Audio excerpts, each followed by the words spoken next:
So we've looked at circles and ellipses so far in terms of conic sections. Now we're going to look at something called hyperbolas.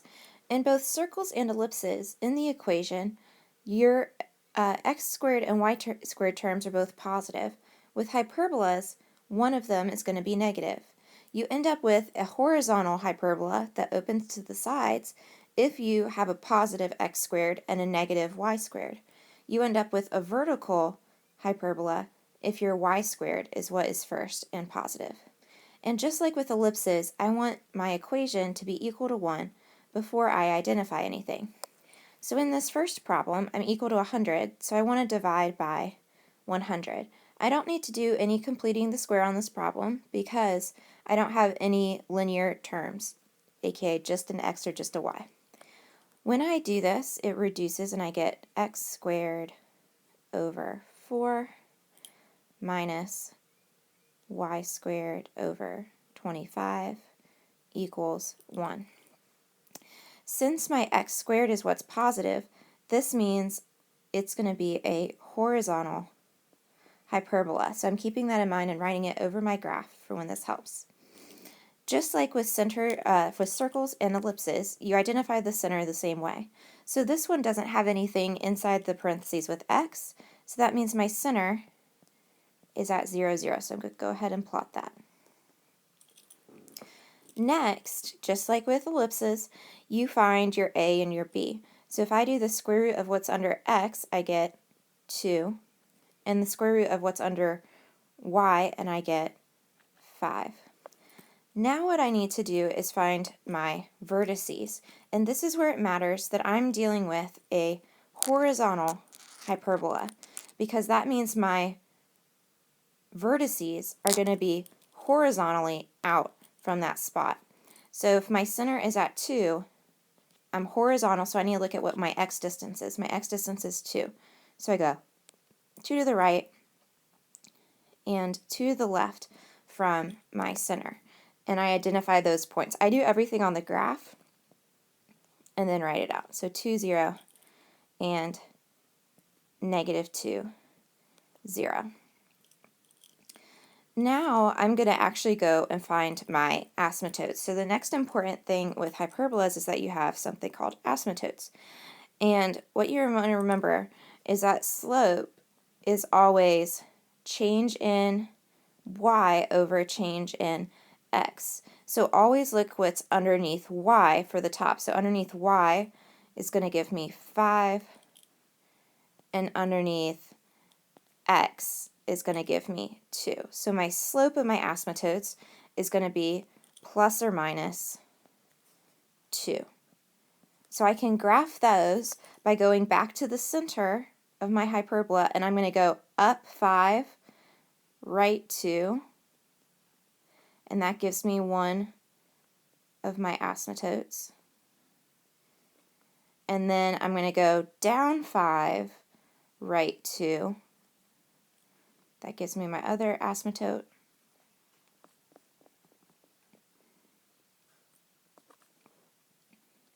And your hyperbola is going to hug the asymptotes, get close to the asymptotes.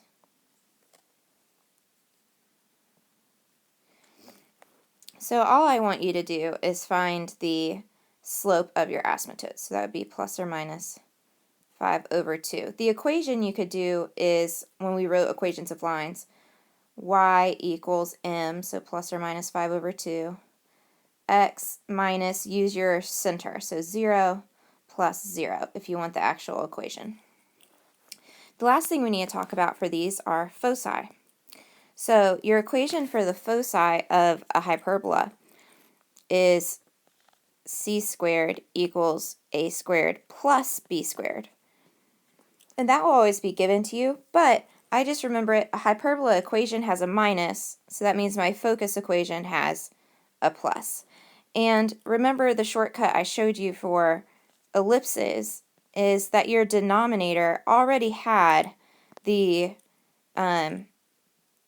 your squared terms, so a squared and b squared. So for and 25.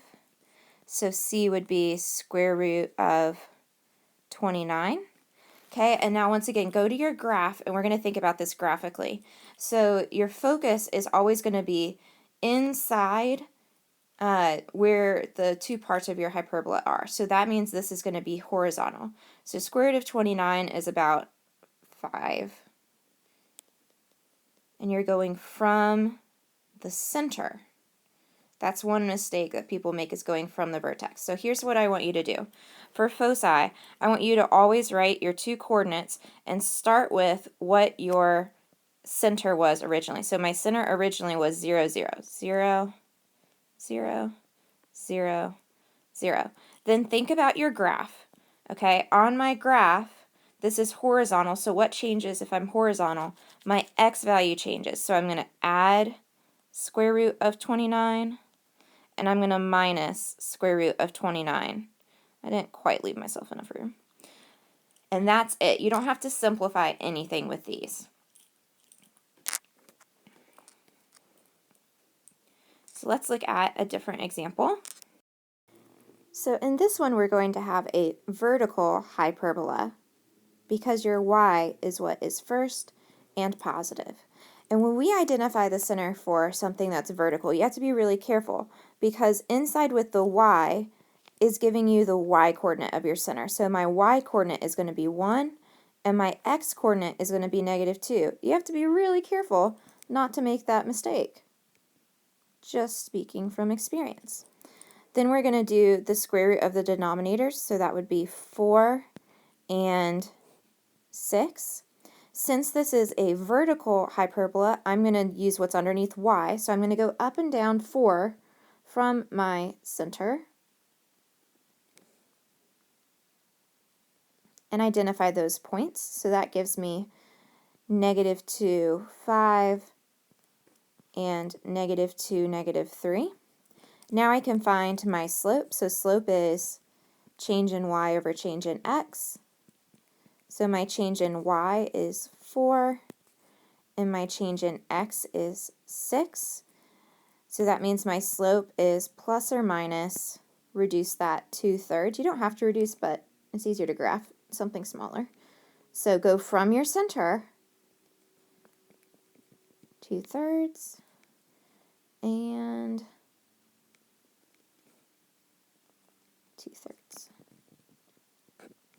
And your hyperbola is going to begin at your vertex and then get gradually closer to your asymptotes. If I want the equations for the asymptotes, it'd be y equals that plus or minus 2/3, x minus h, so x, my h is -2, so plus 2,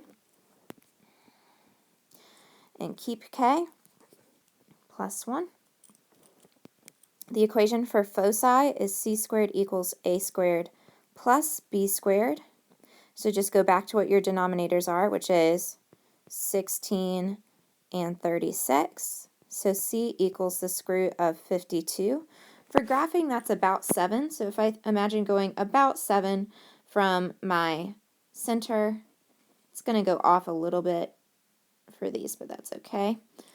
And think about, for your points, write your center coordinates, so -2, 1, and then think about what's changing. If I'm doing vertical, what's changing is my y, so plus square root of 52 minus square root of 52 from your y coordinate. X is what is staying the same. Okay, last one. So this one is going to be another horizontal because the x is first. So my center is going to be 3, 2. I don't have to worry so much, but seriously, be careful with that autopilot for the other one. So plotting the point 3, 2, I need to zoom out. Now do the square root of the denominators, so I get 5 and 2. Since this is horizontal, I'm going to find my vertices by going right and left, what's underneath x. So that will give me right there, right there. So my vertices would be -2, 2, and +8, 2. Slope is change in y over change in x, so that's going to be 2/5, with the plus or minus, nothing to simplify there, from the center up to right 5,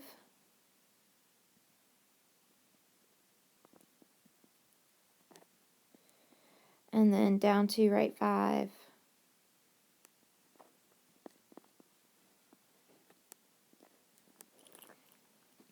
And my equation would be y equals plus or minus 2/5 x, then go back to your center, -3, keep k, plus 2. And last, your foci equation for a foci for a hyperbola is c squared equals a squared plus b squared. So c squared equals 25 plus 4. So c equals square root of 29, which is a little bit above 5. So it's going to be actually pretty close to where your vertices are. And let's use that same strategy we've done before where we write our coordinates of our center. So that would be 3 and 2, 3 and 2. And then since it's horizontal, I'm going to be changing the, let me zoom in. I'm going to change the x coordinate, so plus square root of 29 and minus square root of 29 to my x coordinate of my center.